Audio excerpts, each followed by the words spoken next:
All right, we're continuing with updates from the US. Former US President Donald Trump's legal team has urged the federal judge overseeing his trial in the 2020 election case to restrict a protective order that would limit Trump's ability to disclose evidence in the case. Right, and the prosecutors have requested to quickly set limits on what Trump's team can do with the evidence. This after they flagged a threatening post Trump wrote on his platform, Truth Social. He wrote, "If you go after me, I'm coming after you." Prosecutors, pointing to these comments, argue that Trump could use some of the evidence to potentially intimidate witnesses. Now, the request for a protection order comes ahead of what is known as a discovery period, during which the prosecution and defense teams share information they may present in court. Now, this allows both the sides to be able to prepare their arguments before they face a judge and jury.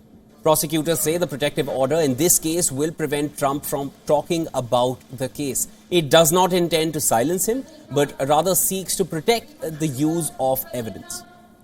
However, Trump has argued, and his team has argued, that the order is too broad and it can curtail Trump's right to free speech under the First Amendment of the Constitution. Now, Trump's attorneys have called for a less restrictive alternative to the government's order that shields only genuinely sensitive materials from public view. Trump's legal team were denied an extension for responding to the order on Saturday.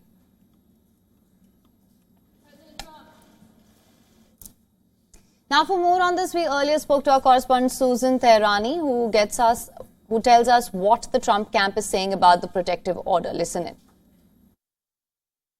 While prosecutors proposed a more restrictive protective order in this case, the former president's lawyers argued that it violates Donald Trump's First Amendment rights. They also argue that in an upcoming election year, Jack Smith's actions are, quote unquote, politically motivated. And while they made clear that the former president has agreed and abided by protective orders before, this time it's different, and also indicates special counsel Jack Smith's, quote unquote, discomfort regarding this particular case. Now, Susan also tells us why it's so important for the former president to have a lax order.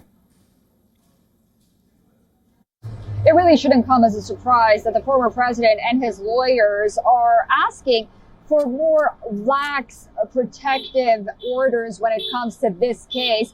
After all, with each and every indictment, including news of this one, Donald Trump's popularity has only increased among the Republican base. And the more he's able to talk about these cases, the more chances of his numbers in the poll going higher and higher.